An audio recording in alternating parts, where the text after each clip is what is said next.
स्वराज्य न्यूज मराठी, माझा हक्क माझं राज्य स्वराज्य। कार्तिकी एकादशीच्या शुभमुहूर्तावर आज पंढरपूर नगरीत भक्तिभावाचा माहोल पाहायला मिळाला। राज्याचे उपमुख्यमंत्री एकनाथ शिंदे आणि त्यांच्या पत्नी लता शिंदे यांच्या हस्ते श्री विठ्ठल रुक्मिणी मातेची महापूजा मोठ्या भक्तिभावानं संपन्न झाली। पंढरपूर विठोबा मंदिरात आज पहाटेपासूनच भक्तांचा महापूर उसळला होता। वारकरी संप्रदायातील संत महंत, दिंडी सोहळे आणि भजन कीर्तनांच्या सुरांनी संपूर्ण पंढरपूर नगरी विठ्ठलमय झाली होती। पहाटेच्या शुभमुहूर्तावर उपमुख्यमंत्री एकनाथ शिंदे आणि त्यांच्या पत्नी लता शिंदे यांनी भगवान विठ्ठल रुक्मिणी मातेची पारंपरिक पद्धतीनं महापूजा केली।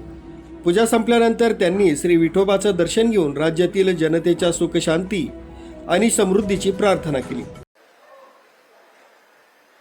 सर्वप्रथम मी आजच्या कार्तिकी एकादशी निमित्त सर्व लाखो पांडुरंगाच्या वारकरी भक्तांना मनापासून शुभेच्छा देतो, मनापासून त्यांचं अभिनंदन करतो, मनापासून त्यांचं स्वागत करतो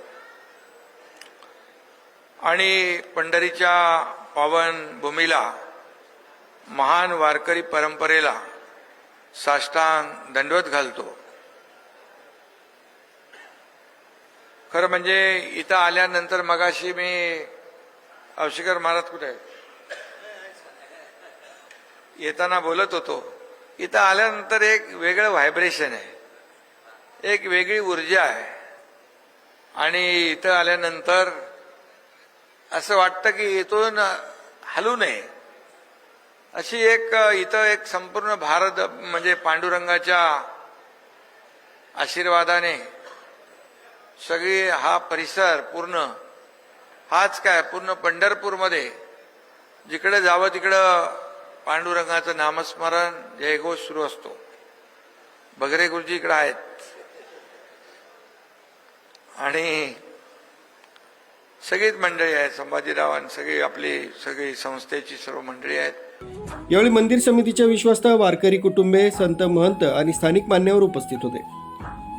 विठ्ठल विठ्ठल जय हरी विठ्ठलच्या जयघोषात वातावरण भारावलं होतं। प्रशासनाकडून सुरक्षेची कडक व्यवस्था करण्यात आली होती, तर भाविकांसाठी दर्शन तसंच प्रसाद वाटपाची उत्तम सोय करण्यात आली होती। भक्तिभाव, श्रद्धा आणि विठ्ठल नामात रंगलेल्या पंढरपूर नगरीत कार्तिकी एकादशीचा उत्सव भक्तिमय वातावरणात संपन्न झाला।